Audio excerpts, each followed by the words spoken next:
Hello everyone, my name is Gitanjali Singh and I am currently interning at Lex and Company, and the topic for today's video is abortion, which is often termed as a negative term and often being used as called as murder, but it is a procedure to end a pregnancy. It's also sometimes known as termination of pregnancy, whereas the pregnancy is ended either by taking medicines or having a procedure only under uh, only under the doctors that has been prescribed. Abortion is the termination of pregnancy by removal or expulsion of an embryo or a fetus. An abortion that occurs without intervention is known as miscarriage or also known as spontaneous abortion. People always used to consider abortion as a murder, but we must clarify that murder is a legal concept that describes the unlawful killing of a person, whereas the law regarding abortion do not refer to it as murder, rather it is considered healthcare. The pregnancy can either be viewed as a part of pregnant person's body or a separate individual with rights. People who oppose abortion under any circumstance often use the term murder to describe abortion. The use of this term is not legally or medically correct. When the people describes the abortion as murder, it is often says more about how they feel about abortion than what it is. There are a range of moral and ethical issues which may arise about unplanned pregnancy and abortion.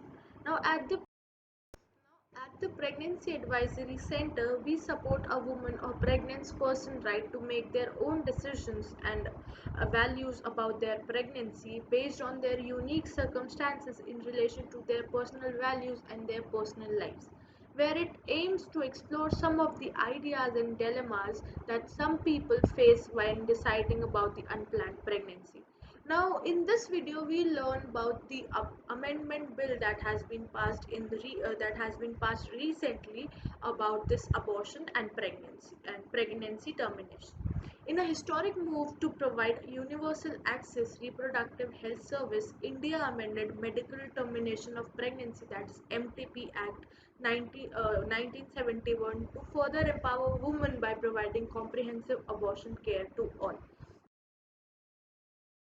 While discussing its amendment, we must know what is MTP Act of 1971.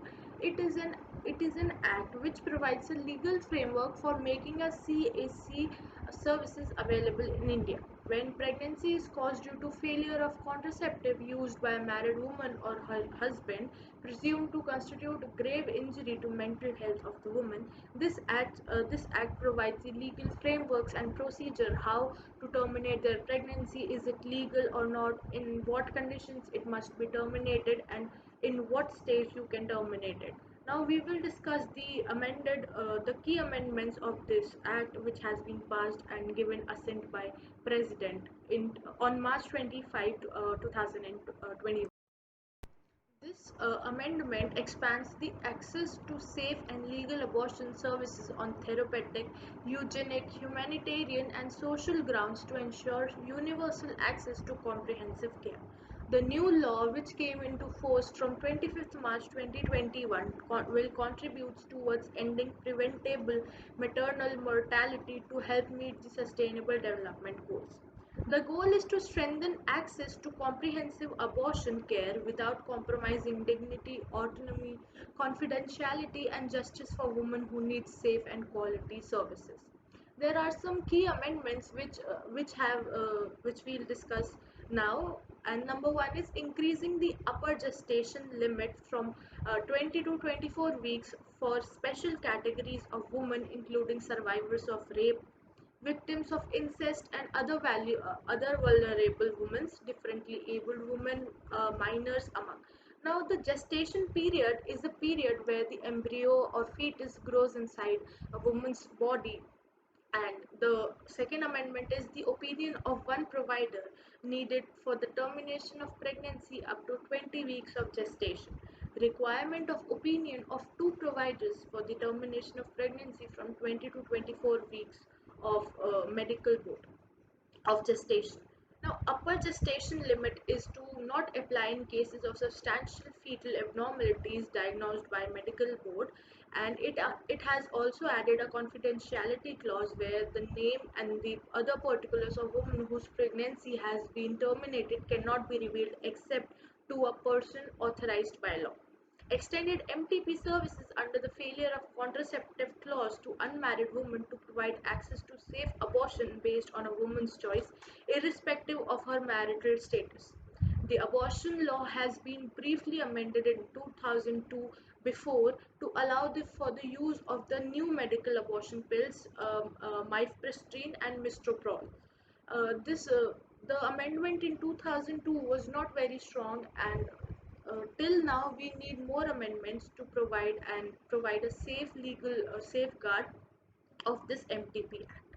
Unsafe abortions are among the most common cause of maternal death in India. In 2015, 15.6 million abortions were accessed annually in India, and according to the study in the Lancet, of these, 78% or 12.3 million were conducted outside the health facilities and without the proper legal framework, in which its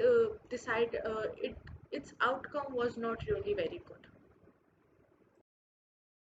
It has been known that more than the half, or 56% of abortion in India, are unsafe and are practiced illegally, and 10 Indian women die daily due to the unsafe abortion, as per the 2015 report by Ministry of Health and Family Welfare that cites data from the research done in between 2001 2004. Many unmarried couples, many youngsters go there, and in the fear of having the unplanned child, they often go to the doctors and the black markets, and it results in death of them. Now, coming to 50 years after the passage of the historic MTP Act of 1971, the MTP Amendment Bill 2021 is evolutionary landmark addressing some of the challenges posed by 15.6 million abortions we manage each year in India. As the next step, we need to work towards advocating a more right based approach by giving women greater autonomy and choice to operationalize grassroots access with the expansion of provider base. The amendment abortion law that has been passed recently has allowed termination of pregnancy up to 24 weeks, but only for a special category of vulnerable women. Abortion is still not available on the demands, and women's agency is not really recognized yet. We must learn that uh, proper legislation and proper amendment bill where a woman solely can decide with the help of her husband or any consent help herself, because she is the only one who is bearing that child, then she should be given the right to terminate the pregnancy whether she wants it or not. That's all. Thank you.